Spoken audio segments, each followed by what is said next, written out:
ॐ यो ब्रह्माणं विदधाति पूर्वं यो वै वेदांश्च प्रहिणोति तस्मै तमहदेवम् आत्मबुद्धिप्रकाशं मुमुक्षुर्वै शरणमहं प्रपद्ये।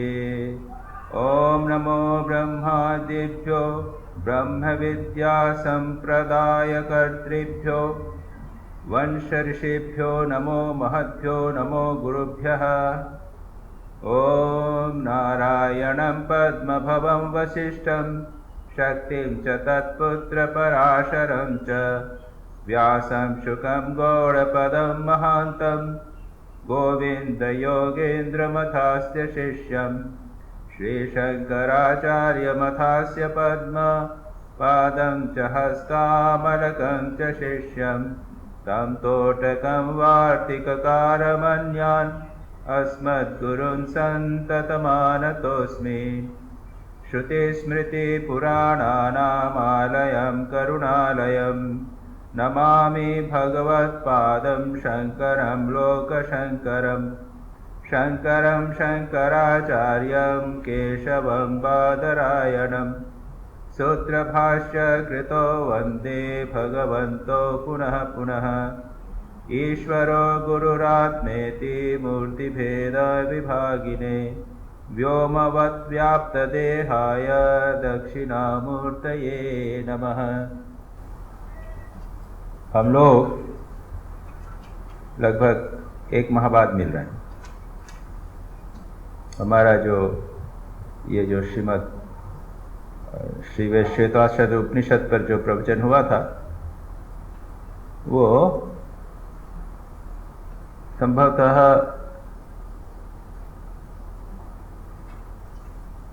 कौन सी तारीख को हुआ था? 22 तारीख को हुआ था, 22 या 23 इस तरह का इस वर्ष। तो लगभग एक महीने बाद उसके बाद में हम लोगों का वार्षिकोत्सव हुआ और उसमें हम लोग व्यस्त रहे। तो इसलिए ये आवश्यक है कि थोड़ा सा हमें रिवाइज कर लेना चाहिए अभी तक हमने क्या बात पढ़ी है। संक्षेप में प्रत्येक बार ही थोड़ा सा रिवीजन होता है, सिंहावलोकन होता है, क्या हुआ क्या नहीं पढ़ा हमने, इसकी बात चर्चा होती है। इस विषय को संबंध हम थोड़ा सा और देख लें और उसके बाद आगे चलेंगे। प्रारंभ में ही ऋषि लोग प्रश्न करते हैं, जगत का कारण क्या है? क्या ब्रह्म जगत का कारण है, प्रकृति जगत का कारण है, काल जगत का कारण है, नियति जगत का कारण है, इत्यादि की चर्चा करते हैं। और उसके बाद में वे लोग ध्यान करते हैं। ते ध्यान योगेन अधिगमः, ध्यान के द्वारा वे प्राप्त जानते हैं कि जगत कारण है क्या है, वो एक ब्रह्म शक्ति है। देवात्म शक्ति स्वगुणे निगूढ़ा, जगत की शक्ति एक ब्रह्म शक्ति का साक्षात्कार करते हैं। और उसके बाद में ये उपनिषदकार ऋषि इस ब्रह्म को और इस जगत को, ये जो जगत है, कारण जगत है, कार्य जगत है, जो मैनिफेस्टेड यूनिवर्स है, उसका दो प्रकार से वर्णन करते हैं, जिसको हमने विस्तार से देखने का प्रयत्न किया था। एक तो चक्र के रूप में वर्णन करते हैं और दूसरा एक नदी के रूप में वर्णन करते हैं। उसको हमने देखा था कि 5 उसकी लहरें हैं, 5 उसके स्रोत हैं, इत्यादि करके वो क्या क्या हैं ये सब बताया गया है। वो चक्र है तो उसकी नाभि क्या है, उसके जो स्पोक्स हैं वो क्या हैं, उसका जो चक्र है वह क्या है, इत्यादि सारा वर्णन उन्होंने बड़े सुंदर ढंग से किया, ये जगत क्या है इसे बताने के लिए। उसके बाद में यह कहा गया है कि इस संसार चक्र से निकलना होगा, इस नदी को पार करना होगा, और कैसे होगा उस पर चर्चा प्रारंभ हुई। और उसमें कहा गया 3 चीजें हैं, इसी को उन्होंने कहा, एक है जीव जगत और एक नियंता। आप लोग याद करिए, आप लोग कई लोग तो रेगुलरली इसको सुनते रहे हैं, आपको याद आएगा। जीव जगत और नियंता। कौन है जीव? वो है भोक्ता, सब्जेक्ट जिसे हम कहते हैं। दूसरा है ऑब्जेक्ट, यह जगत। जिसका भोग किया जाता है, भोक्ता भोग्य, और दोनों को नियंत्रित करने वाला एक ईश्वर, प्रेरितारम, जिसको प्रेरिता कहा गया, प्रेरितारम। और कहते हैं कि ये तीनों एक हैं, और बाद में कहते हैं कि ये तीनों एक हैं। उसी बात को और भी कहते हैं, एक है ज्ञ, ज्ञाता, दूसरा है अज्ञ, एक है ईश्वर, दूसरा है ईश, और एक है प्रकृति। इसी चीज को कई प्रकार से बताने का प्रयत्न करते हैं, और एक अनंत आत्मा है, उस सबसे भिन्न है, और तीनों उसी के अंग हैं, या तीनों एक ही हैं। यानी यह बताने का प्रयत्न किया बार बार कि यह जो जगत हमें दिखाई दे रहा है, और जिसका हम तीन में विभाजन करते हैं, या फिर जगत चक्र को बताया और उसके बहुत सारे अंग बताए। आजकल मॉडर्न विज्ञान वाले इस जगत का विस्तार अलग प्रकार से अलग प्रकार से करेंगे, उसको वे पता नहीं कितने एलिमेंट्स के रूप में बताएंगे। आप मॉडर्न फिजिसिस्ट का विचार ले लीजिए, वो फिर इलेक्ट्रॉन प्रोटॉन्स तक चले जाएंगे, और भी सब एटॉमिक पार्टिकल्स तक चले जाएंगे, और सब करेंगे। तो उनका वर्णन हो या यहां पर वर्णन हो, ये सारा जो जगत है, बार बार ये उपनिषद के ऋषि कह रहे हैं, वह जगत ब्रह्म ही है, उससे भिन्न नहीं। बार बार उस चीज को उन्होंने अलग प्रकार से कहा, और उसको देख, उस परमात्मा को जानने से ज्ञात्वा देवम सर्व पाशापहानि, देव को जानने से समस्त पाशों से निवृत्ति हो जाती। और कौन से पाश हैं, कौन से बंधन हैं, इसकी भी चर्चा विस्तार से हमने की थी। कोई 8 प्राश बताते हैं, कोई दूसरे प्रकार से बताते हैं। इसके विस्तार से हमने पिछली बार अनेक बार इसकी चर्चा की है। अब अगले जो श्लोक हैं, हम प्रारंभ करेंगे 13वें श्लोक से। जो लोग आपके पास पुस्तक है और आप लोग फॉलो कर रहे हैं, आप देखा होगा आपने 12वां श्लोक हमने कर लिया था, मंत्र कर लिया था। अब अगले श्लोक में इस विषय का उपसंहार किया जा रहा है, और एक उपसंहार में कुछ साधना की पद्धति बताकर उपसंहार किया जा रहा है। संक्षेप में उस साधना की पद्धति, कुछ साधना के महत्वपूर्ण सूत्र देकर इस विषय का उपसंहार करेंगे। और वह क्या है? वह्नेर यथा योनिगतस्य मूर्तिर् न दृश्यते नैव च लिंगनाशः स भूय एव इंधन योनिगृह्यः तद उभयं वै प्रणवेन देहे। कहते हैं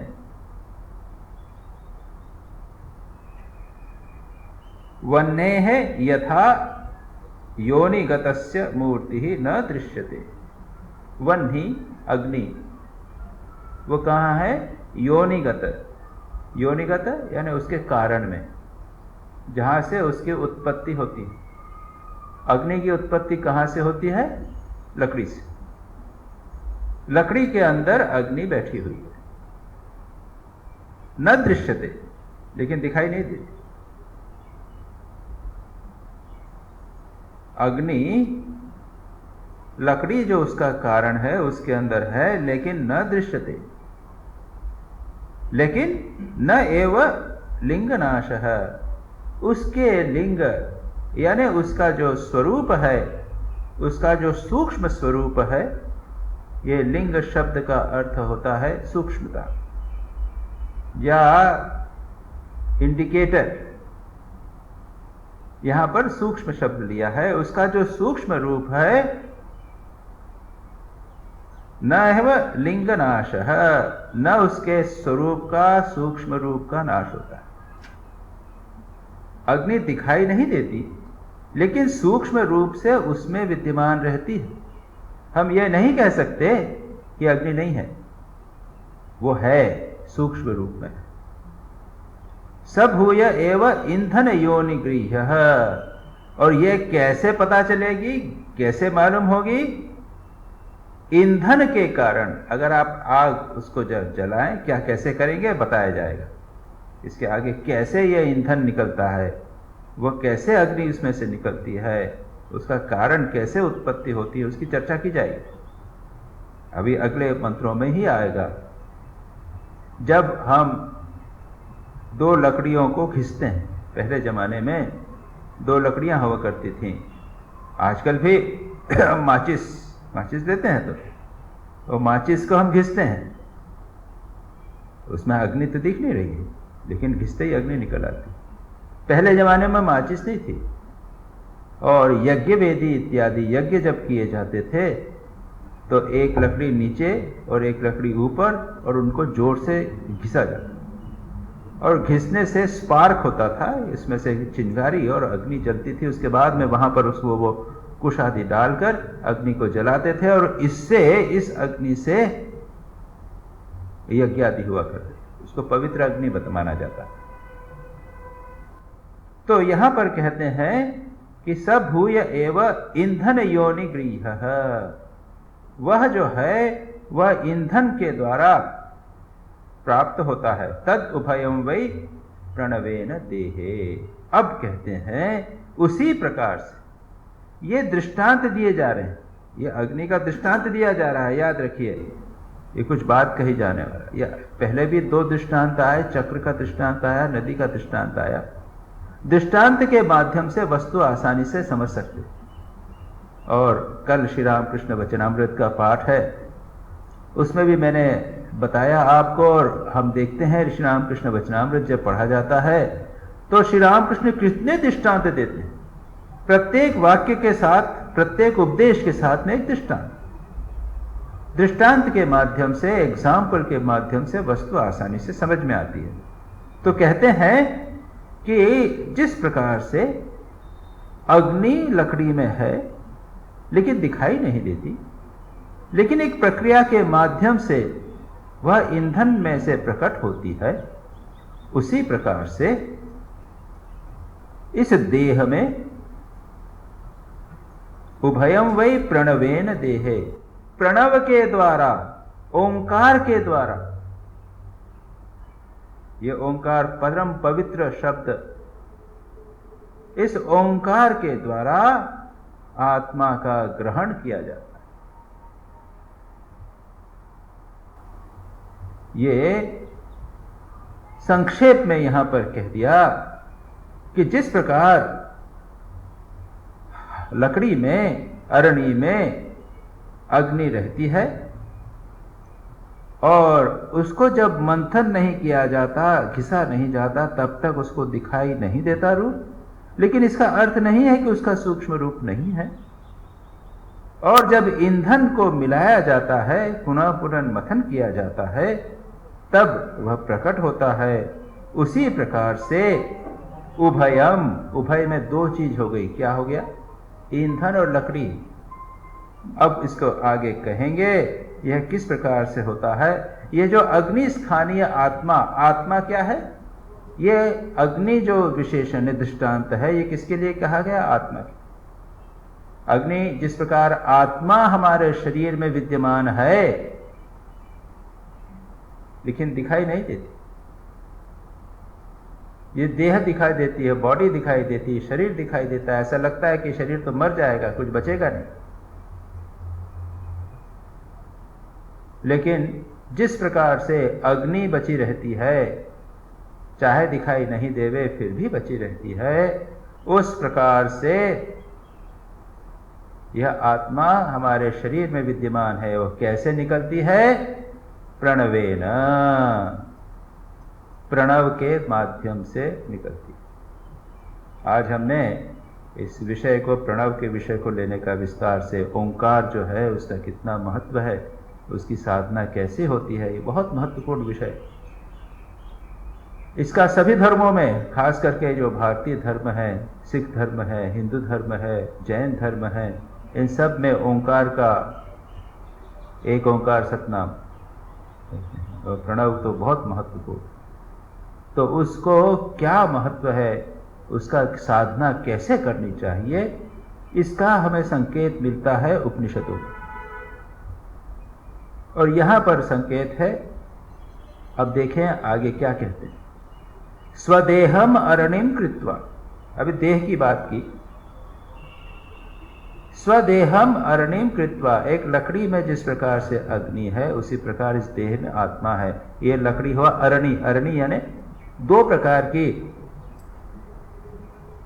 लकड़ी, एक ऊपर की लकड़ी और एक नीचे की लकड़ी। अधर अरणी और ऊपर की अरणी। आप आज के दृष्टांत में ले लीजिए तो मैच बॉक्स, जो माचिस का डब्बा ले लीजिए, और ऊपर घिसने वाली दूसरी लकड़ी। एक नीचे की लकड़ी और ऊपर की लकड़ी। सह देहम अरणिम कृत्वा, इस देह को मानो एक लकड़ी बनाइए, मानो। प्रणवम च उत्तर अरणिम, ऊपर वाली लकड़ी जिसको घिसा जाएगा वो क्या है? प्रणव, ओंकार। और ये घिसना क्या है? ध्यान निर्मथनम, ध्यान निर्मथन अभ्यासात देवम पश्चेत निगूढ़वत। ब्यूटीफुल। इस ध्यान, गहरे ध्यान के माध्यम से देव, परमात्मा, यह जो आत्मा है वही परमात्मा है, वह निगूढ़ है, छिपा हुआ है, गहरा बैठा हुआ है। आत्मा, छिपे हुए आत्मा को अग्नि के समान पश्चेत, देखे, प्रकट करे। सुंदर बात, बड़ी सुंदर। ओंकार के माध्यम से, मथन के माध्यम से करे। मुंडक उपनिषद में इसको थोड़ा सा दूसरे प्रकार से बताया है। वहां पर क्या कहा गया है?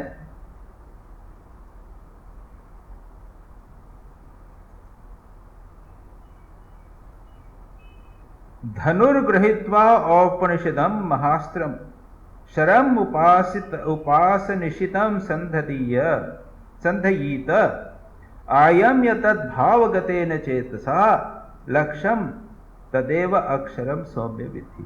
ब्यूटीफुल। आगे कहते हैं, प्रणवो ही धनु शरो ही आत्मा ब्रह्म तल्लक्ष्यमुच्यते अप्रमत्तेन वेधव्यम शर्वतन्मयो भवेत्। ब्यूटीफुली, कितने सुंदर उपमा के द्वारा उसको समझाने का स्मरण किया। वहां पर कहा है प्रणव क्या है, ओंकार क्या है? वह धनुष। धनुष का उपयोग क्या होता है? एक तीर को हम लक्ष्य में मारते हैं। जो पेड़ है उस पर हमने एक टारगेट बना लिया और हम धनुष से खींचकर तीर को मारेंगे। ये तीन चीजें क्या हैं? लक्ष्य है ब्रह्म, परमात्मा। तीर क्या है? आत्मा। इस आत्मा को परमात्मा के साथ में मिला देना है, योग करना है। और किस माध्यम से करना है? धनुष है ओंकार। प्रणवयूपी धनुष के माध्यम से आत्मा को परमात्मा में जोड़ देना है। और अब कंडीशन बताई गई, बड़ी सुंदर कंडीशन, बहुत अच्छी। क्या कहते हैं? धनुर्गृहीत्वा औपनिषदम महाअस्त्रम। धनुष जो है वह उपनिषद का महाअस्त्र है, ओंकार, जो दूसरी लाइन में बताया। पहली लाइन में बताएं, शरम ही उपास निशितम संदधीय। और ये तीर को क्या है? उपासना, एकाग्रता, ध्यान, उसके द्वारा उसको तीक्ष्ण करे। हमारे मन को हमें तीक्ष्ण करना पड़ेगा ध्यान के द्वारा, उपासना के द्वारा। ये उपासना शब्द जो है, अभी जो इसके पहले हम लोग पढ़ चुके हैं कुछ अंश, उसमें मैंने बताया था कि दो प्रक्रियाएं बताई जाती हैं, एक है ज्ञान की प्रक्रिया, दूसरी है ध्यान की प्रक्रिया। इन दोनों में भेद है। जो ज्ञान की प्रक्रिया है उसके माध्यम से सीधा मोक्ष होता है, और ध्यान की प्रक्रिया के माध्यम से क्रम मुक्ति होती है। इसकी चर्चा हम कर चुके हैं, मैं विस्तार से उसके आगे नहीं जाऊंगा और इसको गहराई में जाना संभव नहीं। यहाँ पर उपासना का विषय आया है और यहाँ पर अभी भी उपासना का विषय आएगा। और जो ज्ञान के अधिकारी की बात है, देखिए थोड़ा सा श्री रामकृष्ण की जीवनी के माध्यम से इसको समझने का प्रयत्न करें। श्री रामकृष्ण दक्षिणेश्वर में थे और उन्होंने मां काली की उपासना की। उपासना आप समझते हैं, पूजा की, मूर्ति की पूजा की। तो उसमें क्या करते हैं, वो फूल चढ़ाया, उसके बाद में मंत्र पढ़ा, और उसके बाद में फिर क्या दिया, जल दिया, चंदन दिया, नैवेद्य चढ़ाया। जो रिचुअलिस्टिक वर्शिप होती है ना, वो भी उपासना कहलाती है। उपासन, भगवान के निकट बैठना, किसके माध्यम से, इस प्रैक्टिस के माध्यम से। जब हम इस प्रकार की प्रैक्टिस करते हैं तो लगता है कि भगवान हमारे सामने विद्यमान है और हम इन विभिन्न वस्तुओं के माध्यम से भगवान की उपासना कर रहे हैं, पूजा कर रहे हैं। वो आए हैं हमारे घर में और हम उनको विभिन्न चीजें प्रदान कर रहे हैं। तो ये क्या है, उपासन, भगवान के निकट बैठने का प्रयत्न। तो ये पहली उपासना हुई, इसको कहते हैं रिचुअलिस्टिक वर्शिप। प्रथमा बाह्य पूजा, बाहरी पूजा। और जब तक हमारा मन स्थूल है, माइंड इज ग्रॉस, उसको स्थूल विषयों की आवश्यकता है, तब तक इनकी आवश्यकता है। श्री रामकृष्ण ने भी ऐसा ही किया। ये मूर्ति क्या है, ये है प्रतिमा। प्रतिमा ये क्या है, सिंबल।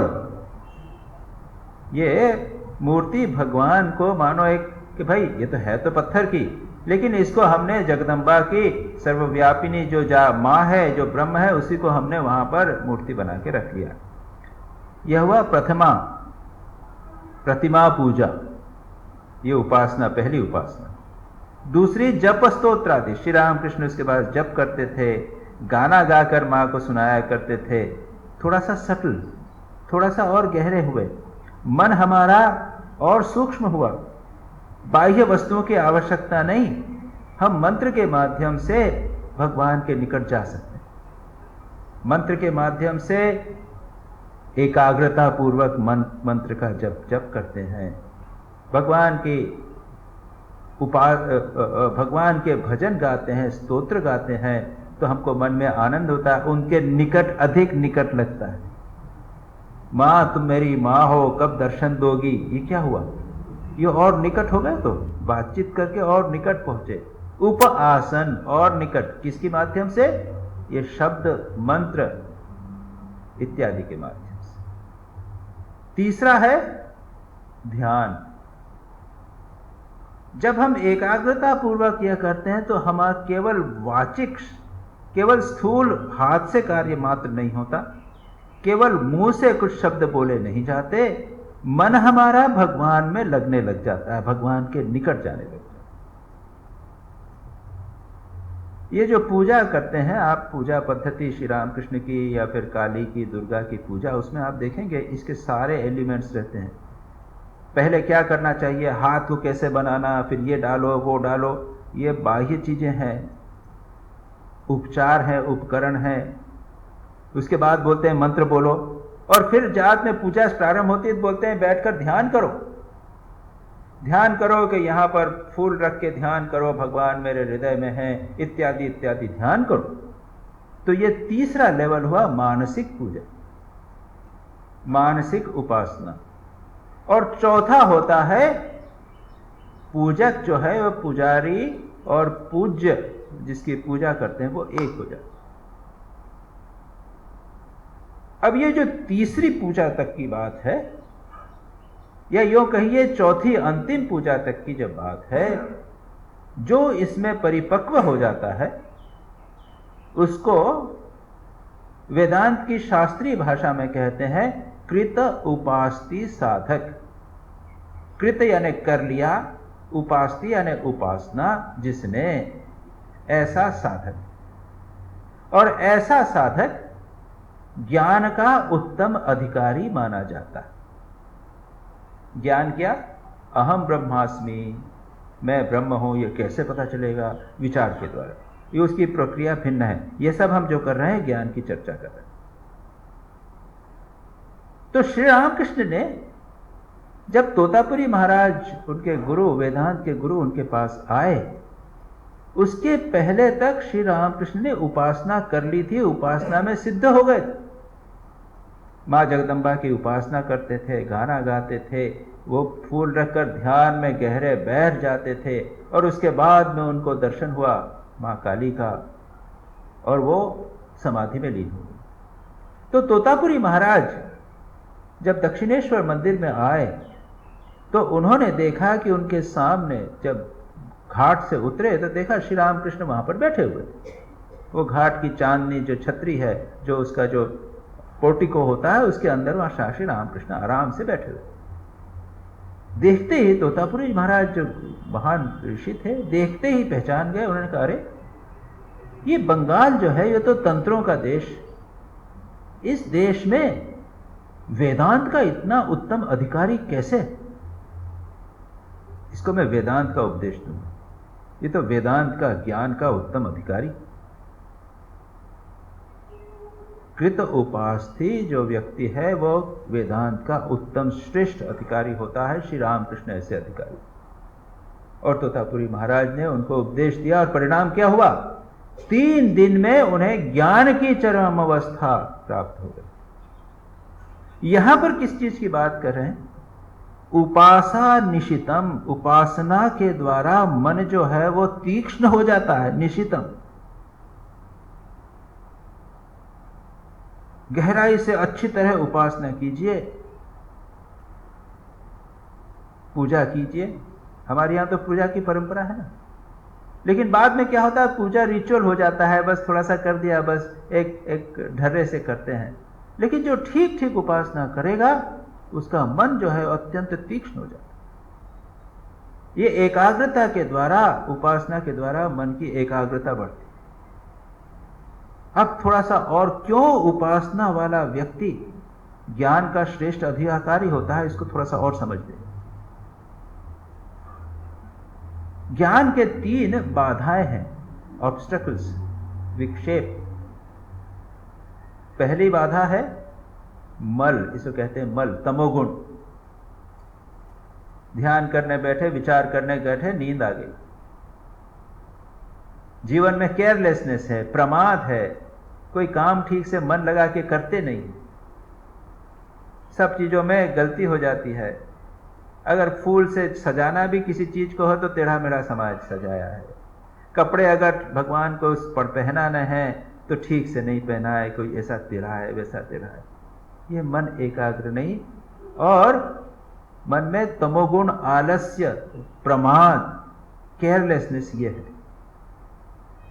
दूसरा है मन की चंचलता।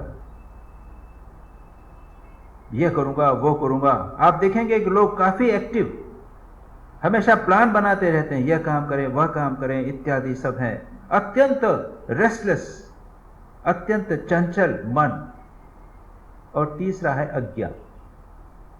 तो ये जो पहले के जो 2 बाधाएं हैं, उनको कैसे दूर करेंगे? पहली बाधा को, जो तमोगुणी है, उसको कर्म में लगाओ।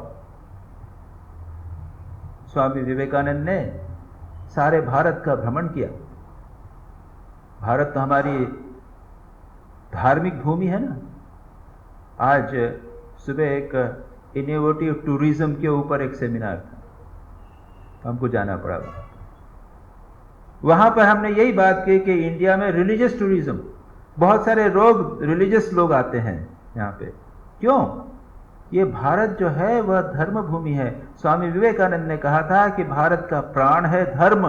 आप कहीं भी किसी भी क्षेत्र में चले जाइए, चाहे पंजाब हो, हरियाणा हो, बंगाल हो, उड़ीसा हो, केरला हो, सभी जगह धार्मिक तीर्थ तीर्थ तीर्थ बड़े पड़े, सभी जगह महान संत हुए। तो स्वामी विवेकानंद गए, देखा हाँ धर्म तो है, लेकिन लोग घोर अंधकार में, तमोगुण में पड़े हुए हैं, बैठे हुए हैं, क्या समझ रहे हैं कि ध्यान कर रहे हैं लेकिन सो रहे हैं। और तब उन्होंने कहा कि नहीं, भारत को जरा कर्म में लगाना पड़ेगा, कर्मयोग, सेवा, इसमें लगाना। तो कर्मयोग के माध्यम से हमारा तमोगुण दूर होता है और यह जो मन है ये दूर होता है। अब मानसिक चंचलता कैसे दूर होगी? ये एकाग्रता के द्वारा, उपासना के द्वारा, ध्यान के द्वारा। और इसकी चर्चा और सिस्टमैटिक रूप से आज अगर आपको कहा जाए कि बैठकर ध्यान करो तो आप नहीं कर पाओगे। और इसलिए कहते हैं पहले पूजा करो, 15 मिनट 10-15 मिनट पूजा कर लो, थोड़ा सा जप कर लो, उसके बाद ध्यान करो। It's a process. इसलिए जब मन एकाग्र व्यक्ति का हो जाता है तो वह ज्ञान का उत्तम अधिकारी हो। तो ये बात मैंने बताई और इसीलिए यहां कहा उपासा निशितेन, उपासना के द्वारा मन जो है वो तीक्ष्ण हो जाता है। यह जो हमारी आत्मा रूपी जो शर है, तीर जो है वो अत्यंत तीक्ष्ण हो जाएगा। उसके बाद क्या करो, आयम्य तद भावगतिन, उसको खींचो। ये जो धनुष को जो खींचते हैं ना, आयम्य, उसको खींचो कैसे? भाव के द्वारा, विथ इंटेंसिटी, विथ, जिसे हम कहते हैं संवेग। भगवान को प्राप्त करना है मुझे, तीव्रता। श्री रामकृष्ण कहते हैं अरे एक दिन चला गया मैं मां जगदंबा का दर्शन नहीं कर सका। वो ऐसी तीव्रता मन में लाना है, नहीं तो हो लिया उसके बाद जब करने बैठ गए तो विचार कर रहे हैं लेकिन ढीले ढाले कर रहे हैं, बनत बन जाए, ये नहीं। भावगतिन, भाव यानी इमोशनल फोर्स। ये सभी के पीछे जो भी हम कार्य करें उसके पीछे तीव्रता होनी चाहिए। आजकल जो आप बिजनेस करते हैं तो कितना तीव्र होता है, कैसे पूरा मन लगा के करते हैं। इसी प्रकार से अगर उपासना करनी हो, यह आत्मा को, ये धनुष को, जो ओंकार रूपी धनुष को तीव्रता पूर्वक उपासना के द्वारा परमात्मा में आत्मा को मिलन करना है, उसके पीछे ट्रिमेंडस इमोशनल फोर्स, भावनात्मक वेग वह होना चाहिए। भावगतेन चेतसा, यह मन जो उसमें भाव है, लक्ष्यम तदेव अक्षरम सौम्य विधि, वह जो लक्ष्य है वह अक्षर, अक्षर ब्रह्म जो है वह, उसको तू है सौम्य, है पुत्र, उसको तू है शिष्य, उसको तू लक्ष्य में लगा। फिर कहते हैं प्रणवो ही धनो शरो ही आत्मा ब्रह्म तक्ष लक्ष्य उच्यते, ये भी बात हो गई। अप्रमत्तेन, और तीसरा भावगत किया, दूसरा अप्रमद, प्रमाद नहीं, डोंट बी केयरलेस, जरा से भी ढील नहीं देना। ये तो आज के जमाने में देखते ना, जरा सी ढील हुई कि लड़का फेल हो जाता है, जरा सी ढील हुई कि 90% मार्क्स थे वो 85% मार्क्स हो जाते। आप देखें आज के जमाने में कितना कंपटीशन है, जरा सी भी ढील किसी भी काम में, किसी भी स्थान पर नहीं हो सकती। वे अध्यात्म में, आध्यात्मिक जीवन में किसी प्रकार की ढील नहीं चलेगी। तो कहते हैं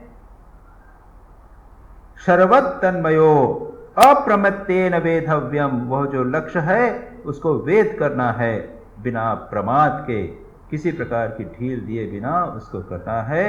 शर्वत तन्मयो भवेत, तब क्या होगा, यह शर जो है, जो तीर जो है, आत्मा है, वह ब्रह्म के साथ एक हो जाए।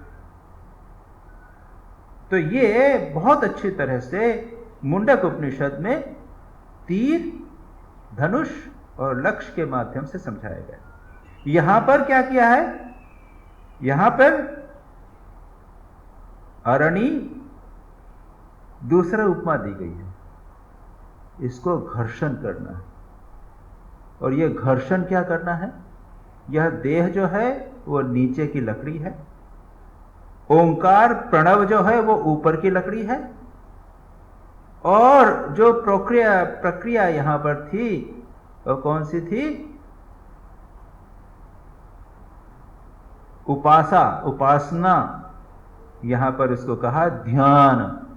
ध्यान रूपी निर्मथन के द्वारा मथन करना है, ध्यान के द्वारा निर्मथन अभ्यास के द्वारा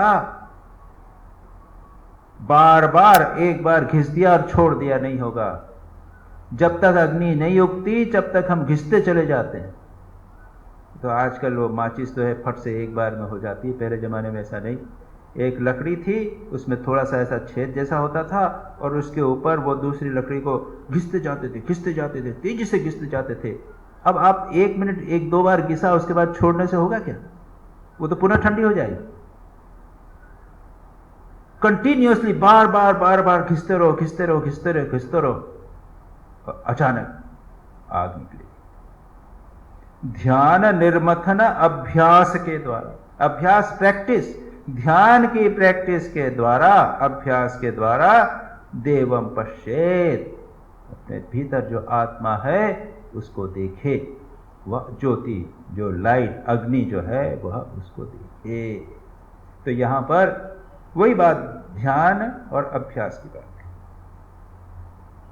यह जो ध्यान कैसे करना, एक बड़ा विस्तार है। पातंजल योग सूत्र में हम बहुत वर्णन इसको विस्तार से कराए। मेरी पुस्तक है आनंद की खोज, इसमें ध्यान के ऊपर, ध्यान और उसके प्रकार पे 10-15 पेज का एक बहुत बड़ा लेख।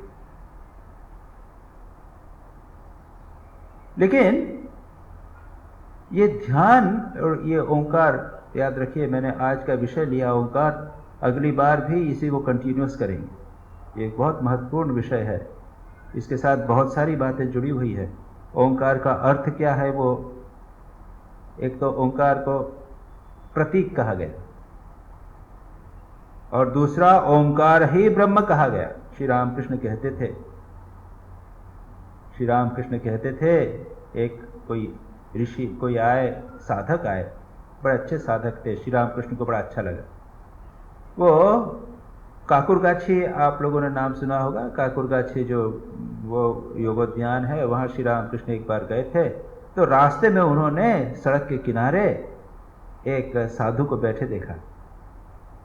श्री रामकृष्ण अरे मैं जाऊंगा इससे मिलूंगा, रुक गए, उतरे बग्गी से, उस जाके उससे मिले, थोड़ी बातचीत हुई। श्री रामकृष्ण को अच्छा लगा। उन्होंने कहा कि तुम आजा दक्षिणेश्वर में आना। साधु को भी श्री रामकृष्ण के प्रति आकर्षण हुआ। उसके बाद वे दक्षिणेश्वर आए और उनसे बातचीत हो रही है, जिसका वर्णन श्री रामकृष्ण वचनामृत में है। वहां पे वो कहते हैं, पूछते हैं, अच्छा जी क्या उपाय है?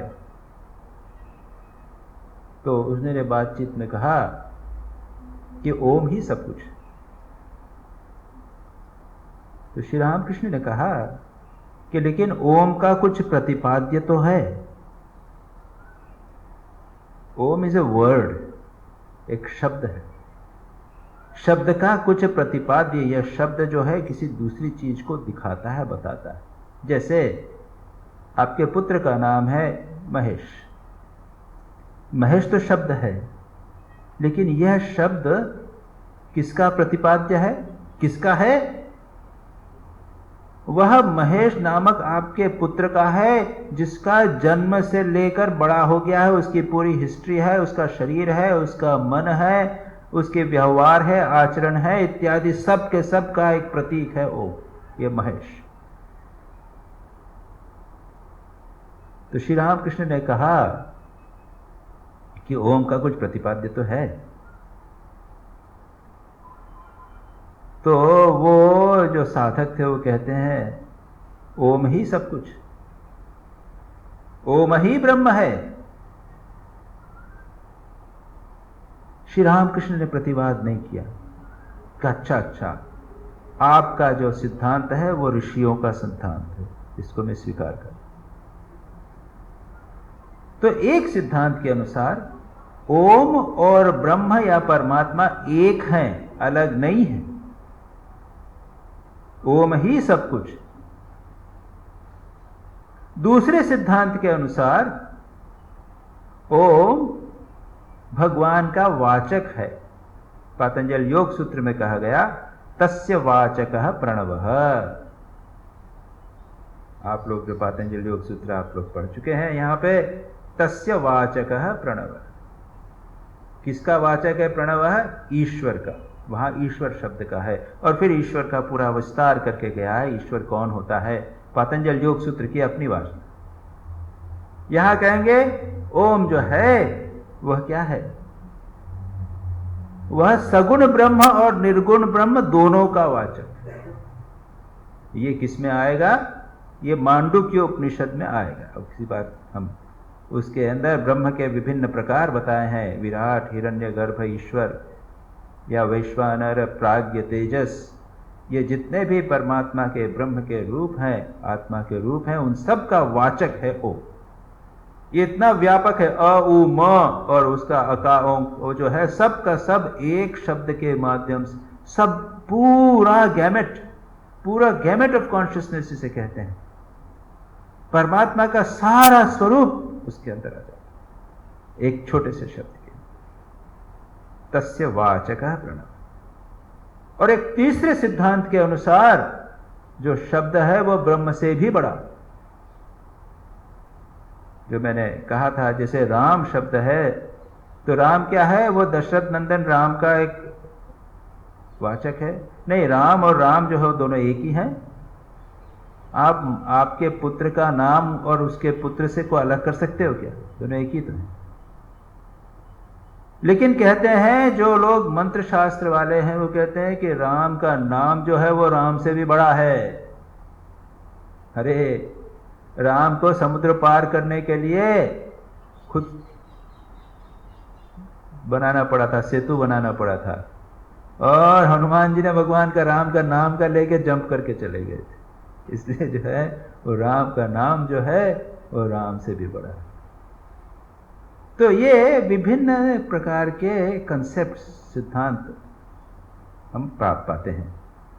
यहां पर क्या कहा है, यहां पर ओम को एक उपाय के रूप में लिया है। ऊपर की अरणी यानी वह ब्रह्म को व्यक्त करने का एक उपाय है। दूसरा धनुष, ब्रह्म को प्राप्त करने का उपाय। तो ये ओम के कितने दृष्ट वो हो गए, स्वरूप हो गए। ओम और परमात्मा एक, दूसरा ओम भगवान का प्रतीक, और तीसरा भगवान को या ईश्वर को, ब्रह्म को प्राप्त करने का उपाय। यहां पर कहते हैं इस ब्रह्म का ध्यान कीजिए। अब ध्यान कैसे करना, इसका संकेत पातंजल योग सूत्र में मिलता है, तद जपः तद अर्थ भावनम। ओम का जप कीजिए और उसके साथ उसका जो अर्थ है उसका चिंतन कीजिए, इसे कहते हैं ध्यान। अर्थ क्या है, अब अर्थ जानना पड़ेगा, जिसकी चर्चा हम अगली बार मांडुक्य उपनिषद में देखेंगे और पातंजल योग सूत्र में देखेंगे कि ओम का अर्थ क्या होता है।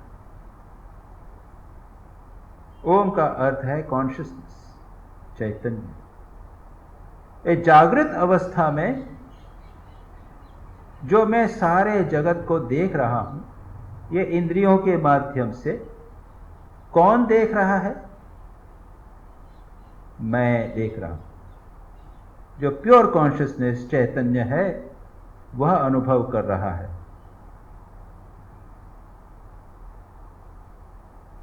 स्वप्नावस्था में मैं सो जाता हूं, तब इंद्रियां नहीं देखती, लेकिन फिर भी मन से सारा अनुभव होता है। स्वप्न देखते हैं बहुत सारे, बढ़िया बढ़िया अच्छे बुरे स्वप्न देखते हैं। ये कौन देखता है? कोई तो देखता है। गहरी निद्रा में जब मैं सो जाता हूं तब वहां पर न तो जागृत अवस्था रहती है न तो स्वप्न रहता है, लेकिन वहां पर आनंद का अनुभव होता है। अज्ञान रहता है वहां पर, लेकिन उसको भी जानने वाला कोई है, क्योंकि जब मैं सो के उठता हूं तब मैं कहता हूं कि मैं बड़ी सुख से सोया, बड़ी अच्छी नींद आई और मैं कुछ नहीं जानता। ये दो चीजें, इन दो चीजों का अनुभव किसने किया? अज्ञान और आनंद का अनुभव किसने किया? किसी ने तो किया। जिसने किया, जागृत अवस्था में बाह्य जगत का जिसने अनुभव किया, स्वप्नावस्था में अंतर जगत का अनुभव जिसने किया, और गाढ़ निद्रा अवस्था में अज्ञान और आनंद का अनुभव जिसने किया, सबका प्रतीक है Om. Om is the word. Om means this. जैसे महेश मतलब फलाना फलाना, उसी प्रकार ओम का मतलब ये। पातंजल योग सूत्र में भिन्न प्रकार से ओम का वर्णन किया गया है और कहा गया है उसका ध्यान करो, उसका चिंतन करो, उसके अर्थ का चिंतन करो। उसी प्रकार से यहां पर उपनिषद में कहा जाता है ओम का ध्यान करना, अर्थात उस चैतन्य का ध्यान करना जो जागृत, स्वप्न और सुषुप्ति अवस्था में सदा विद्यमान रहता है। इसकी चर्चा हम अगली बार करेंगे। ये ओम की उपासना या साधना किस प्रकार से की जाती है। आज आचार्य शंकर की जन्मदिन है, इसलिए आज आरती थोड़ी पहले हो रही है। आरती के बाद में आचार्य शंकर की जीवनी पर उसका पाठ इत्यादि होगा, इसलिए इस विषय को हम आज यहीं रोकते हैं। वह एक महत्वपूर्ण विषय है जिसका हमने आरंभ किया। अगली बार ओंकार उपासना इत्यादि पर विस्तार से चर्चा करें। जननीं शारदां देवीं रामकृष्ण जगद्गुरुं पादपद्मे तयो श्रित्वा प्रणमामि मुहुर्मुहुः।